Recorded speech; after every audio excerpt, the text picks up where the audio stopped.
Silat atau pencak merupakan seni bela diri yang berkembang di Nusantara sejak abad ke-7. Gerakannya yang khas, indah namun mematikan merupakan pengaruh budaya Cina, agama Hindu, Buddha, dan Islam. Keberadaan seni bela diri itu dapat dengan mudah dijumpai di pesisir Sumatera dan Semenanjung Malaka. Bahkan, setiap provinsi di Indonesia memiliki dan mengembangkan pencak silatnya sendiri.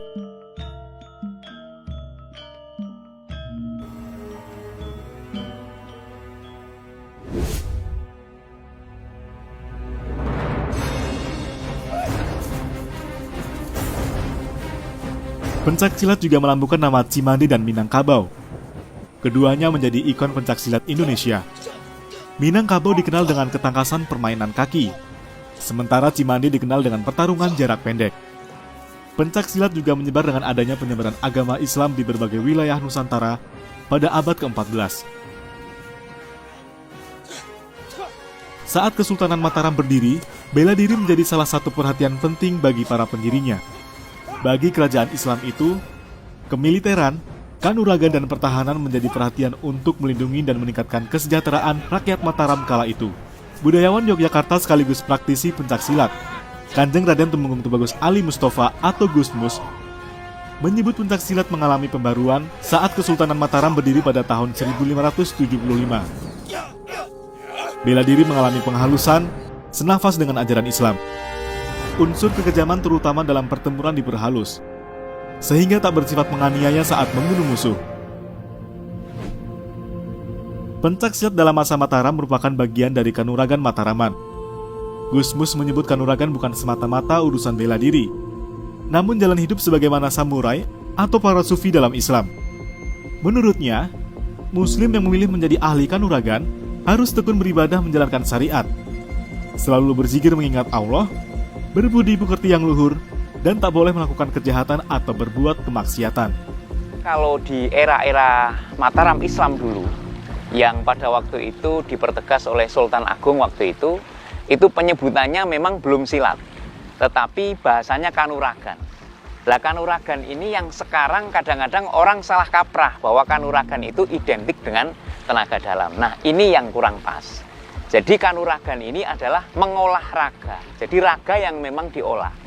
Dan itu sudah dimulai sejak zaman perlawanan kepada Belanda pada waktu itu mulai Sultan Agung. Kemudian penyerangan di Batavia sampai beberapa kali. Dan sebetulnya beberapa kali juga kita juga dari perlawanan dari Sultan Agung juga berhasil. Nah sehingga untuk penyebaran kanuragan ini mulai dari Batavia kemudian merangsek ke sebelah timur, termasuk kalau dulu ya ada namanya Depok Tapos, kemudian terus bergeser sampai Garut, kemudian terus seputar sampai masuk ke Mataram. Ini ranahnya ke era-era itu di Jawa Tengah, itu di daerah Kebumen, Purworejo dan sekitarnya. Ini memang kental dengan aliran-aliran yang berbau Mataram Islam. Dan itulah kenapa banyak aliran-aliran silat atau kanuragan pada masa itu yang memang rujukannya itu di keprajuritan Kesultanan Ngayogyakarta Hadiningrat.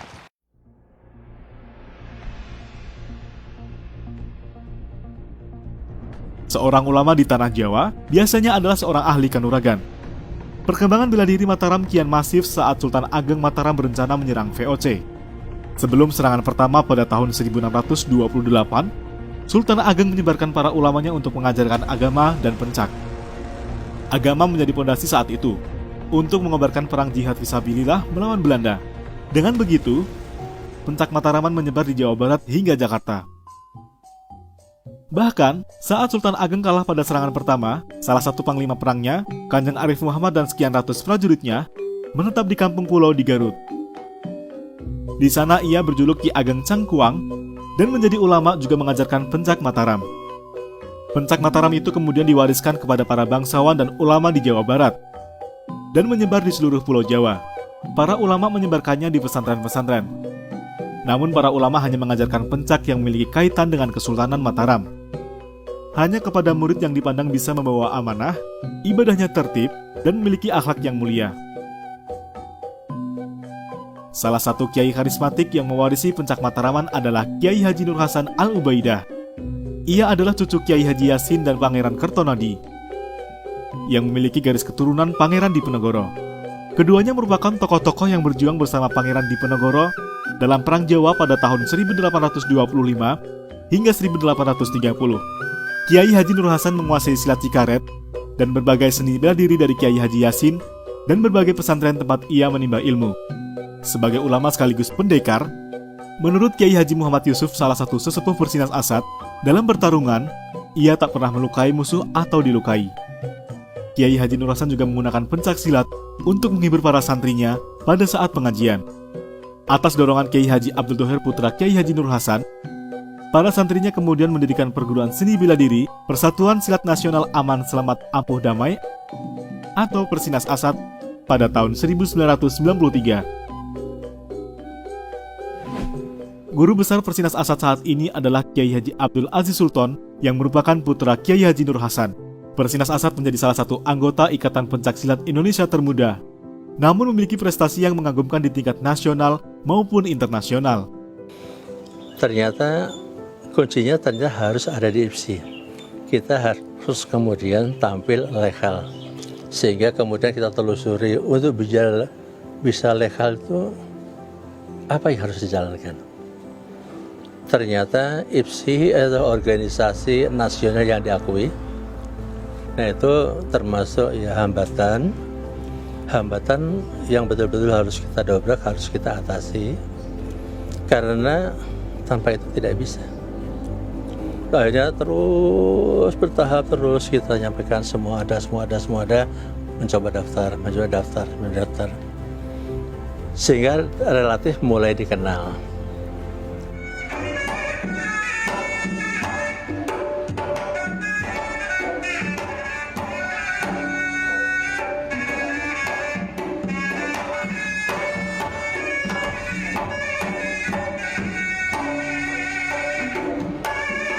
Persinas Asad bertekad melestarikan seni bela diri. Dalam upayanya itu, Asad membentuk Dewan Guru yang mengajarkan pencaksilat klasik seperti aliran Cikaret, Silat Cimande, Kunto, Singa Mogok, Nagan, Cikalong, Syah Bandar, Garuda Mas, dan Tangkap Menangkap. Pada usia yang terbilang muda dibanding perguruan silat lainnya, Persinas Asad mampu berbicara banyak di tingkat nasional bahkan internasional. Saat Festival Bela Diri Dunia Chungju World Martial Art Festival di Korea Selatan, Persinas Asad juga ditunjuk pengurus besar Ikatan Pencaksilat Indonesia atau PBFC, mewakili Indonesia bersama perguruan silat Joko Tole dan Pamur dari Madura. Persinas Asad meraih prestasi 3 besar peserta terbaik dengan predikat Outstanding Performance bersama peserta dari Jepang dan Cina. Perkembangan Persinas Asad itu menjadi perhatian Sekretaris Jenderal Persekutuan Pencaksilat Antarbangsa atau Pesilat, Teddy Suratmaji, yang juga Wakil Ketua Pengurus Besar Ikatan Pencaksilat Indonesia atau PBFC.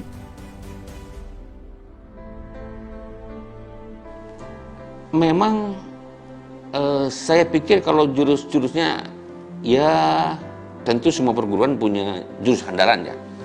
Tetapi kalau yang dipertandingkan adalah sama jurusnya, itu jurus IPSI. Atau kemudian dinaikkan lagi menjadi jurus persilat seperti teknik-teknik dasarnya, kemudian juga apalagi yang namanya Tunggal Gana Regu yang seninya. Sehingga dengan basis ilmu yang sama, itu menariknya atlet Persilat Asad itu unggul. Tapi ada faktor lain. Kalau yang diamati adalah ada faktor-faktor yang dari sisi mental spiritual. Itu yang kemudian kalau boleh saya katakan nggak ada bandingannya. Sebagai contoh, nggak ada atlet Persinas Asad yang kemudian ketika menang terus celebration.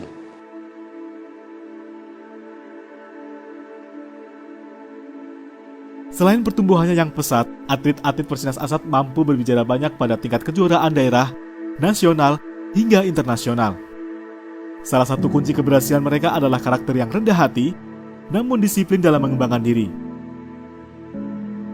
Terutama di dalam sikap perilaku bertanding.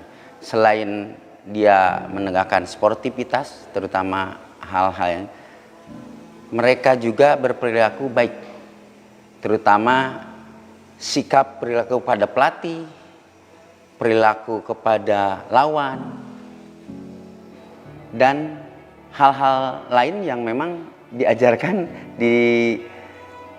selama di majelis taklim yang selama ini membina mental dari para atlet ASAD. Jadi mental spiritual adalah makanan pokok dari atlet-atlet kita, atlet-atlet ASAD. Menikmati, menerima qadar dari Allah, menjalankan sebaik-baiknya dan mempersiapkan diri untuk kembali kepada Allah. Itu prinsipnya adalah ketika dia diberikan kekuatan untuk membela yang kecil, membantu yang lemah, mengingatkan kepada yang salah, itulah sifat pendekar yang sebetulnya.